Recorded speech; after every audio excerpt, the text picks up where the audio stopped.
Okay जी, आप please can you close it? Okay,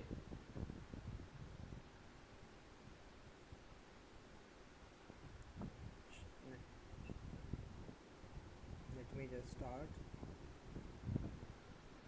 बेटा आप अपना माइक अगर प्लीज़ क्लोज कर दें।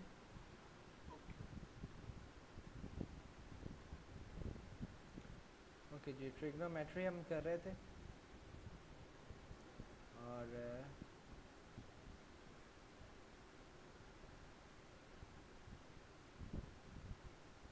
ट्रिग्नोमेट्री में हमने जल्दी से फटाफट एक छोटा सा रीकैप कर लेते हैं। छोटा सा रीकैप, बल्कि रीकैप से पहले रीकैप एंड पे करेंगे एक फटाफट, ठीक है? अब आगे चलते हैं। हमने राइट एंगल ट्राइंगल्स देखे थे। राइट एंगल ट्राइंगल्स जो हैं, अगर हमने उनको सॉल्व करना हो, उनकी साइड्स निकालनी हो, उनके एंगल्स निकालने हो, तो कैसे निकालेंगे? But what if it's not a right angle triangle? What if not a right angle triangle?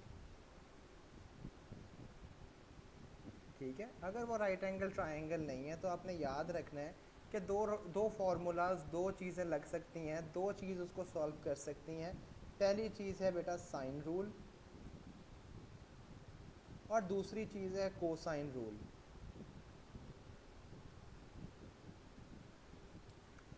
अच्छा बेटा, अब साइन रूल हमारे पास क्या है, पहले ज़रा साइन रूल को देख लेते हैं ज़रा। Let me first of all explain what sine rule is. Sine rule होता क्या है बेटा? साइन रूल का एक फार्मूला है, ज़रा गौर से देखना है, बड़ा इंपॉर्टेंट है ये।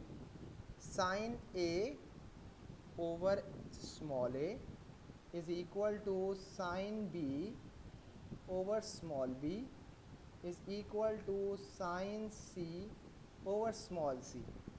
अच्छा, इस चीज़ को हम बिल्कुल चेंज करके भी, उल्टा करके भी लिख सकते हैं।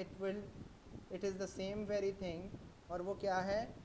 Small a over sine A is equal to b over sine B is equal to c over sine C. अच्छा, अब ये दो हमारे पास फॉर्मूलाज हैं। आपने, ये साइन रूल है, अब इनको अप्लाई करना कैसे और अप्लाई करना कहाँ पर है, that is a very big question. आपने एक चीज़ याद कर लेनी है बेटा। If you have one complete pair of side and the angle,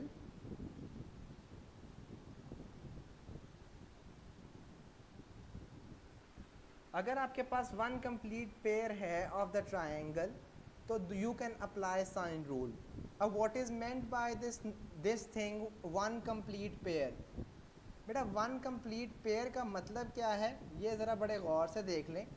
one complete pair means that ये जो तीन फ्रैक्शंस लिखी हैं, 1, 2 एंड 3, इन तीनों फ्रैक्शंस में से 1, 2 एंड 3, इन तीनों फ्रैक्शंस में से एक फ्रैक्शन आपके पास पूरी कंप्लीट होनी चाहिए। पूरी कंप्लीट होने का मतलब क्या है, इधर ज़रा गौर से देखें।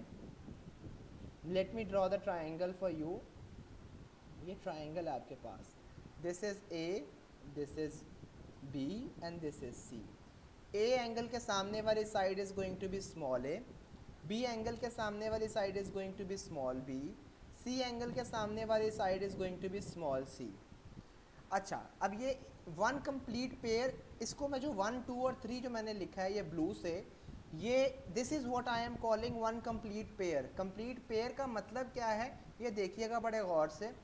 कंप्लीट पेयर का मतलब ये है कि अगर एंगल ए की बात करूं तो एंगल ए की साइड भी गिवन हो, और अगर एंगल सी की बात करूं तो एंगल सी की साइड गिवन हो, तो एंगल सी और साइड सी मिलाकर एक कंप्लीट पेयर बन रहा है। ठीक है, कि कंप्लीट पेयर मैं किसको कह रहा हूँ? One complete the angle and it's corresponding side. अगर ये चीज़ हमारे पास गिवन है एक ट्राइंगल के अंदर, या हम ये चीज़ बना सकते हैं एक ट्राइंगल के अंदर, then you can apply sine rule. ठीक है, तो तब आप साइन रूल अप्लाई कर सकते हैं, otherwise you can not apply sine rule. For example इसकी कोई एग्जाम्पल करते हैं so that things are a little clearer to you.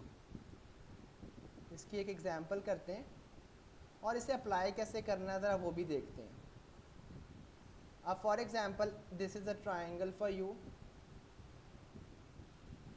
आपके पास ये ट्राइंगल है जिसके अंदर ये ए बी और ये सी एंगल्स हैं. For example this is 30 degrees and this side is 10, this side is 15 and this angle is unknown to you. अब सबसे पहले तो देखें वही बात कि ये राइट एंगल ट्राइंगल नहीं है, तो यहाँ पर हम सिंपल ट्रिग्नोमेट्रिक रेशियो वाली चीज़ तो नहीं लगा सकते to find out the value of x. तो फिर हम क्या करेंगे, we are going to move towards sine rule. अब साइन रूल भी यहाँ पर देखते हैं कि are we able to apply sine rule और नॉट. तो साइन रूल हम कैसे देखते हैं कि हमारे पास one complete pair should be there. Complete pair का मतलब क्या है कि कोई एक एंगल और उसके कॉरस्पॉन्डिंग जो उसके सामने वाली साइड है अगर हमें एक ट्राइंगल में पता है तो हम साइन रूल अप्लाई कर सकते हैं. अच्छा, अब यहाँ पर एक कंप्लीट पेयर किसका दिया हुआ है, ए का. एक ए जो है वो हमारे पास कंप्लीट गिवन है. कंप्लीट गिवन से मतलब क्या है कि उसका एंगल भी है and we have the side corresponding to that angle as well. So we can easily find out the value of the angle x. अच्छा, वो कंप्लीट फार्मूला ज़रा गौर से देखें तो यहाँ पर मैं ये हाईलाइट कर रहा हूँ आपके पास येलो से कि ये चीज़ मेरे पास कंप्लीट गिवन है. साइन ए वाली चीज़ मेरे पास यहाँ पर कंप्लीट है. अच्छा, दूसरी मैंने चीज़ क्या है निकालनी, कौन सी है, ये बी वाली चीज़ में से एक चीज़ मैंने निकालनी है. तो मैं यहाँ पर साइन रूल में से कौन सी दो चीज़ें पिक करूँगा. मैं ये ब्लू वाले को सर्कल कर रहा हूँ, ये वन वाला तो पिक करूँगा ही करूँगा. क्यों पिक करूँगा, क्योंकि इसका एंगल और इसकी साइड दोनों दी हुई है. ये पेयर पूरा मेरे पास है. इसी तरह जो टू वाला है वो भी यूज़ करूँगा क्योंकि इसके अंदर वो अननोन है that I am interested in finding out. तो ये फॉर्मूला हम लिखते हैं ज़रा नेक्स्ट पे.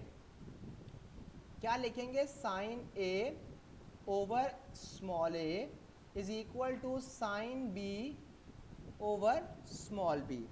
अब ये वैल्यूज़ प्लग इन करें यहाँ पर तो एंगल ए की वैल्यू हमारे पास यहाँ पर मेंशन्ड है 30 डिग्रीज. तो sine 30 divided by a small a की वैल्यू कॉरस्पॉन्डिंग एंगल के सामने वाली 15 है और साइन बी की वैल्यू हमने निकालनी है, इस एंगल की वैल्यू हमने निकालनी है और इसके जो कॉरस्पॉन्डिंग साइड है दैट इज़ 10. ठीक है.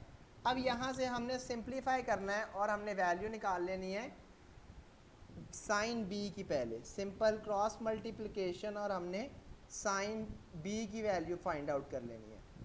तो साइन 30 जो है, sine 30 multiply by 10 divided by 15. ठीक है. अब ये साइन 30 की वैल्यू जो है ये हमारे पास 0.5 होती है. कैलकुलेटर से जब आप इसको सॉल्व करेंगे तो आपको पता लगेगा कि 0.5 है. 0.5 मल्टीप्लाई बाय 10 इज़ 5 और फिर 5 डिवाइडेड बाय 15.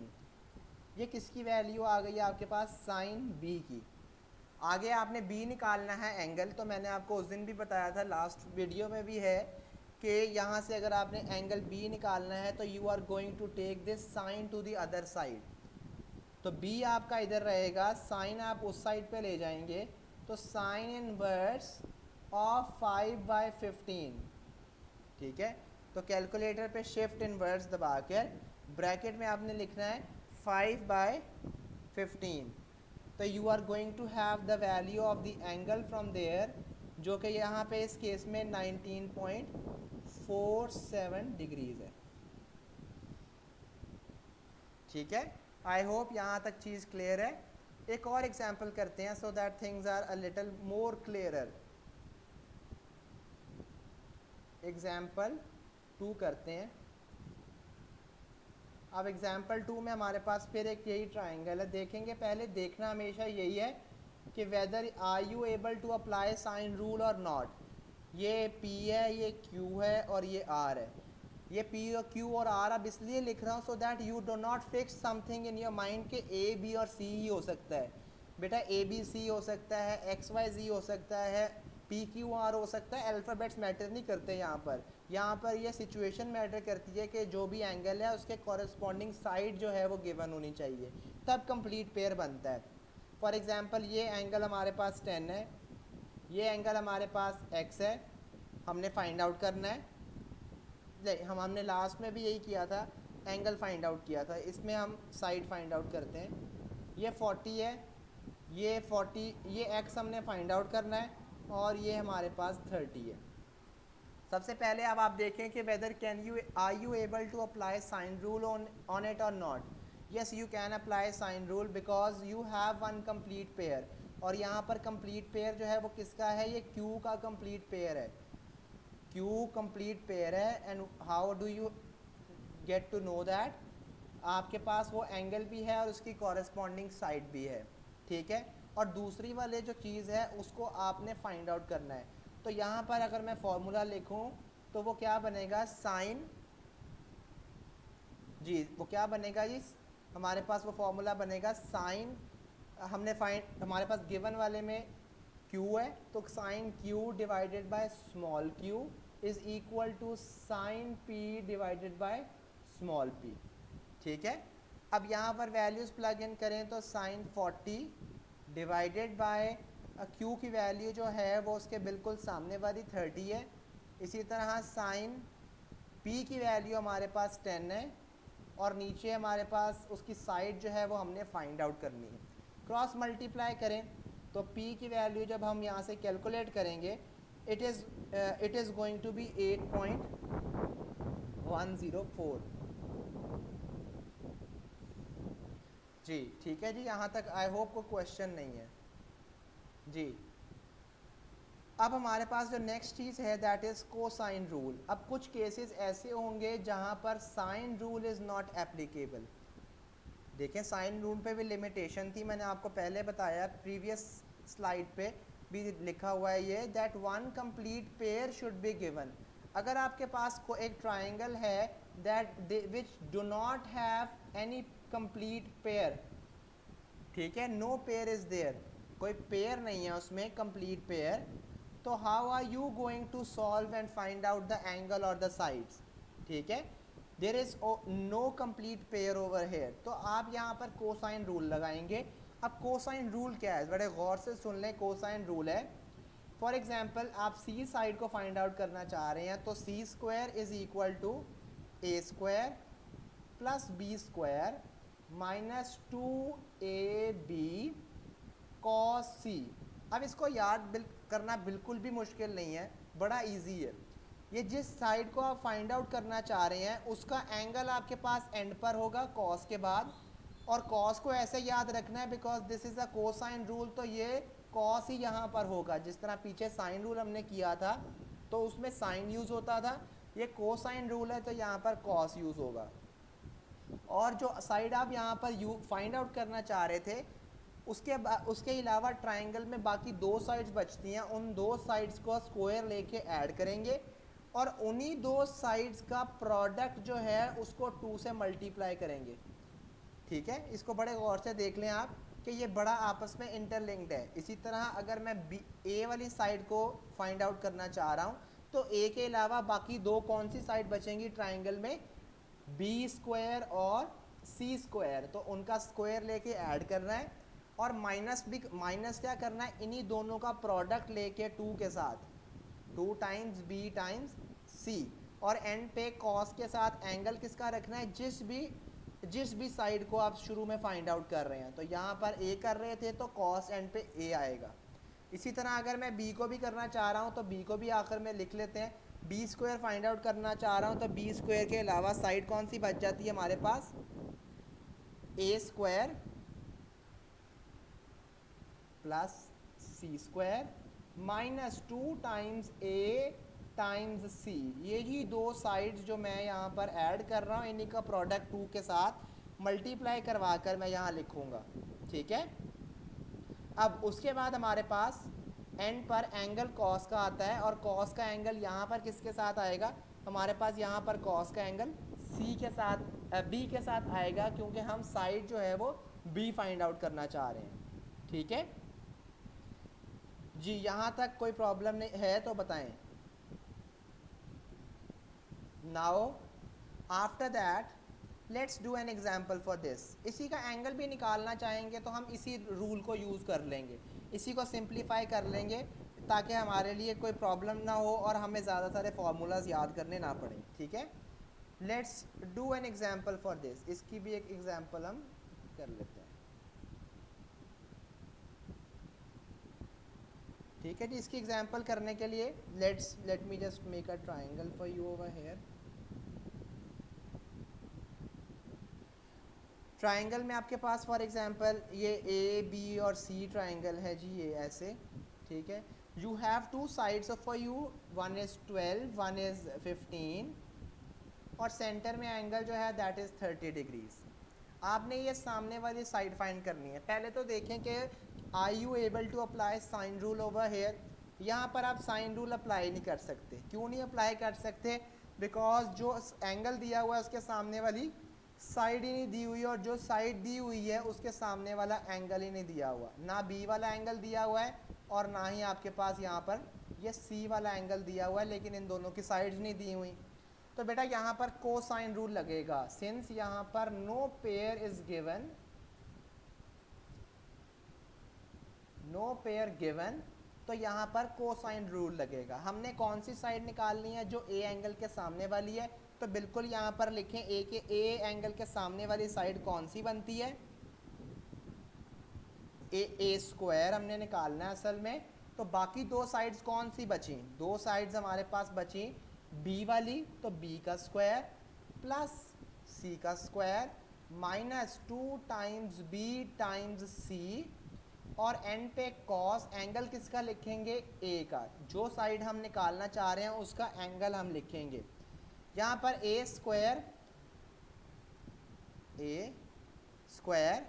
और बी की वैल्यू हमारे पास गिवन है। बी की वैल्यू एंगल के सामने वाली साइड जो है बी एंगल के सामने 12 है, तो 12 का स्क्वायर प्लस सी का स्क्वायर। सी के सामने वाली साइड 15 है, तो वो हमारे पास 15 का स्क्वायर माइनस 2 टाइम्स इन्हीं दोनों को 12 और 15 को 2 से मल्टीप्लाई करना है यहाँ पर, ठीक है। और एंड पे आपने रखना है कॉस। ए एंगल हमारे पास क्या है? 30 डिग्रीज। इसको सिंप्लीफाई करेंगे हम, हमें पता है 144 है, ये हमें पता है 225 है। इसको हम मल्टीप्लाई करके फाइंड आउट कर लेंगे। 2 into 12 into 15 that is going to give you 360, और इसको कॉस 30 से मल्टीप्लाई। अच्छा, बोर्ड में ऐसा में क्या कहता है कि पहले मल्टीप्लिकेशन करनी है, तो ये बड़ा याद से आपने, जो कॉमन मिस्टेक आप लोग करेंगे यहाँ पर वो यही होगी कि आप कॉस 30 की वैल्यू से पहले वो माइनस और प्लस कर लेंगे। तो 360 ने वहाँ पर कॉस 30 के साथ मल्टीप्लाई होना है, ठीक है। और यहाँ पर इन दोनों को ऐड कर देंगे तो 369 बनेगा, माइनस कॉस 60 को कॉस 30 के साथ, 360 को कॉस 30 के साथ मल्टीप्लाई कर देंगे, and you are going to have the value as 311.769। ये आपके पास ए स्क्वायर की वैल्यू है।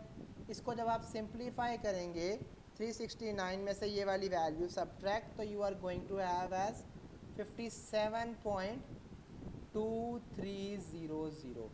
ए की वैल्यू निकालनी है, दोनों तरफ स्क्वायर रूट लेंगे, तो you are going to have the value of A which is 7.565, ठीक है। और ए वैल्यू जो है वो असल में एक्स है, और वो असल में जो लेंथ है कॉरस्पॉन्डिंग और in opposite to the angle जो हमने फाइंड आउट करनी है, ठीक है। अब इसके बाद हमारे पास जो दूसरी चीज़ है दैट इज़ द बेरिंग हम करेंगे, ठीक है। बेरिंग हमारे पास क्या होता है, और वो ये लास्ट चीज़ ट्राइंगल से रिलेटेड, ट्राइंगल को फाइंड आउट करने से related this was the last thing. इसकी एंड पे एक दफ़ा एक मैप सा बनाकर हम इसकी रीइंफोर्समेंट भी कर लेंगे। अब बेरिंग हमारे पास, बेरिंग और एंगल ऑफ एलिवेशन और डिप्रेशन है। तो पहले तो हम बेरिंग देख लेते हैं कि बेरिंग होता क्या है। बेटा बेरिंग का मतलब है, for example if you are standing at some point, तो आपका and you are you there is another point, another person B for example, और आप ए पे खड़े हैं and you need to tell that मेरे से with respect to this is you, ये जो ए है ना, दिस इज़ यू, आपने ये बताना है कि फ्रॉम यू, आपसे how much is the angle towards that B. और एक बात आपने बड़ी इंपॉर्टेंट है याद रखनी, इसके स्टेप्स हैं। अगर आप स्टेप्स याद कर लेंगे तो ये बहुत आसान हो जाएगा। सबसे पहले आपने जो जहाँ पर भी आप खड़े हैं ना, फ्रॉम जहाँ पर भी है, फ्रॉम जहाँ पर भी है, फ्रॉम ए है ना, तो जहाँ पर भी फ्रॉम का वर्ड है, फ्रॉम, अगर यहाँ पर मैंने आपको कहा है कि फ्रॉम ए है, तो first of all you are going to make a north that is vertical line, a north line on the point from, जहाँ जो फ्रॉम कह रहा हूँ वहाँ पर आपने एक नॉर्थ की लाइन बनानी है, ठीक है। और दूसरी चीज़ आपने क्या करनी है, एक डॉटेड लाइन बना लेनी है वहाँ तक को, till the place where you want to find out the bearing, ठीक है। अब वो आपने कैसे निकालनी है, अब ये दूसरी चीज़ डॉटेड लाइन है, डॉटेड लाइन। और यहाँ पर जो सेकेंड इंपॉर्टेंट चीज़ आपने करनी है, you always are going to move clockwise, clockwise to find out the angle. आपने एंगल देखना है कि एंगल कितना है यहाँ जहाँ पर आप खड़े हैं वहाँ से जो दूसरे पॉइंट की आप बात कर रहे हैं। सो यहाँ के नॉर्थ वाली लाइन से आपने एंगल देखना है और क्लॉकवाइज मूव करना है, और आपने बताना है कि ये दूसरी जो लाइन है यहाँ तक इतना एंगल बनता है और दिस इज़ द बेरिंग। अच्छा, यहाँ तक बात ख़त्म नहीं हुई अभी, बड़ी इंपॉर्टेंट बात है और लास्ट बात है, वो ये है कि आपका जो बेरिंग है it is always in 3 digits. आपने 000 को अगर लिखना है तो 000 डिग्रीज लिखेंगे, टिल अगर आपने 360 लिखना है तो वो तो कंप्लीट 360 लिखेंगे। तो always it is going to be in 3 digits. अगर आपने 047 लिखना है तो उसको भी 047 लिखेंगे। 3 डिजिट्स में आप अपने बेरिंग को रिप्रेजेंट करते हैं। अच्छा, यहाँ पर एक और इम्पॉर्टेंट बात, ये 3 बातें तो बहुत इंपॉर्टेंट थी जो आपको याद होनी चाहिए, और उसके बाद आपको ये वाली चीज़ ही पता होनी चाहिए कि बेटा नॉर्थ, यहाँ पर साउथ, और यहाँ पर राइट साइड पे ईस्ट, और ये वेस्ट। आपको ये पता होना चाहिए कि इन सारे क्वाड्रेंट्स के आपस में 90 डिग्री के एंगल पे होते हैं ये सारे, ठीक है। नॉर्थ और ईस्ट, ईस्ट और साउथ, साउथ और वेस्ट, और वेस्ट और नॉर्थ, ये सारे आपस में एक दूसरे के साथ they are at an angle of 90 degree. इसकी एक एग्जांपल करते हैं so that things are a little clearer to you. Example इसकी करते हैं एक।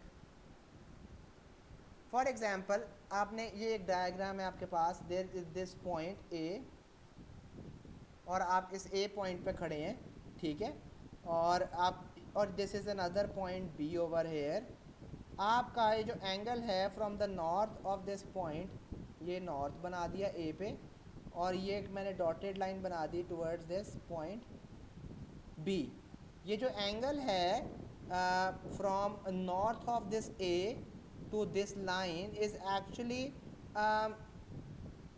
120 डिग्रीज, ठीक है।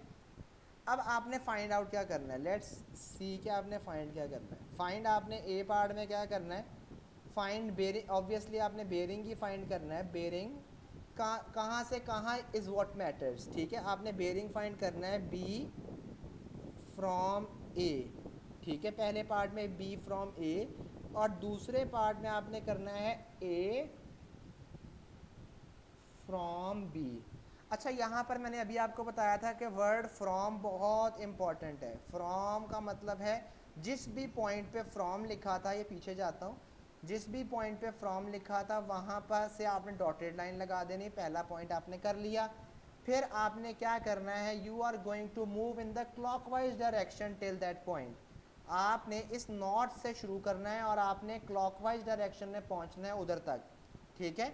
अब यहाँ पर ये ऑलरेडी गिवन था आपको, ये चीज़ आपको ऑलरेडी गिवन थी कि दिस एंगल इज़ 120, तो आपका बेरिंग भी 120 डिग्रीज होगा, ठीक है।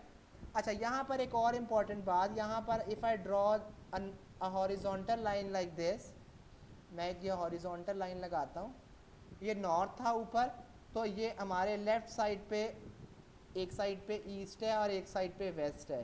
तो आपको ये पता होना चाहिए कि ये जो नॉर्थ और ईस्ट है इनके दरमियान में एंगल 90 है और इधर भी एंगल 90 है। तो ये पीछे जो रिमेनिंग बचा, ये नीचे वाला पोर्शन, ये वाला, ये कितना होगा, 120 में से 90 ऊपर वाले माइनस कर दें तो this is going to be 30 degrees, ठीक है। इसी तरह अब बल्कि आगे चलते हैं, ये क्या कह रहा है, फ्रॉम बी।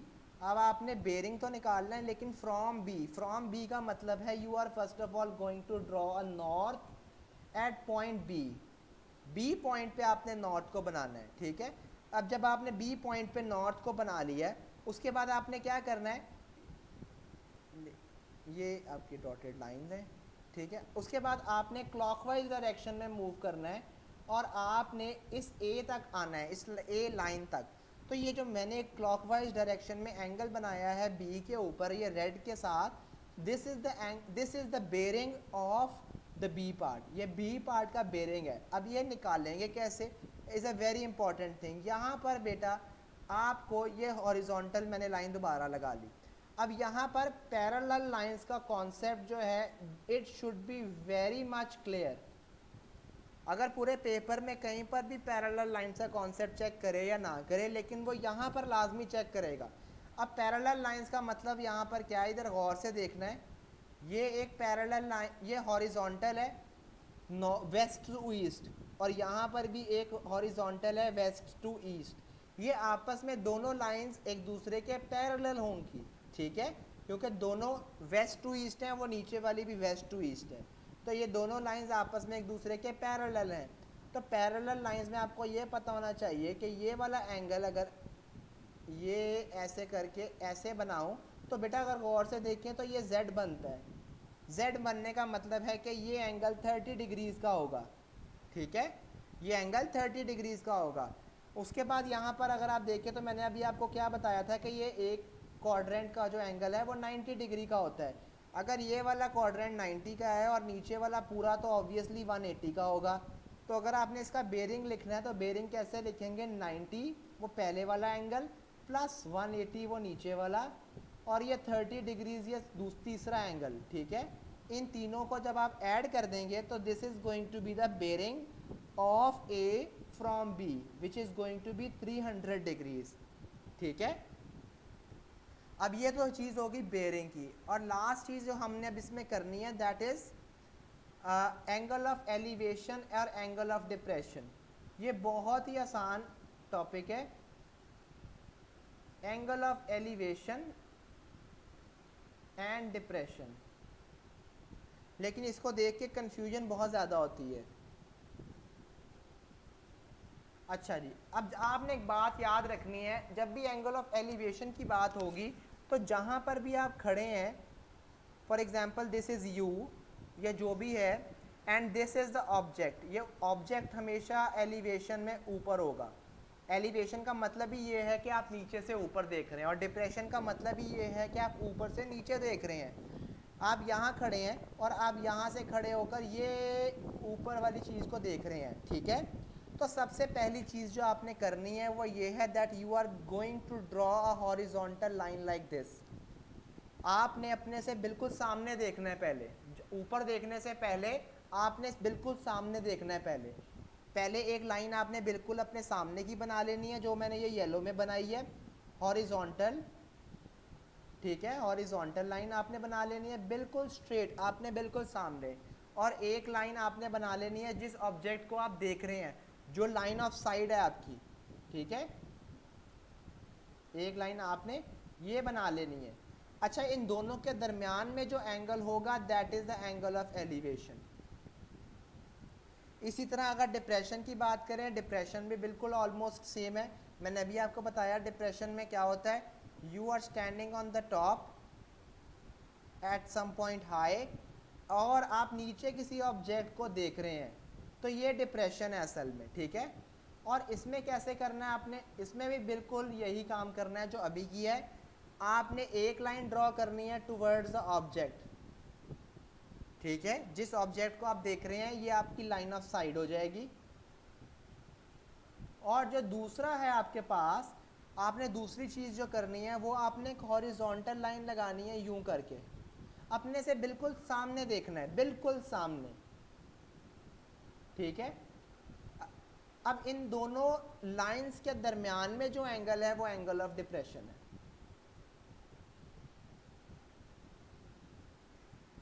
आई होप ये चीज़ बड़ी मुश्किल नहीं लगेगी, ये बिल्कुल आसान लगेगी, ठीक है जी।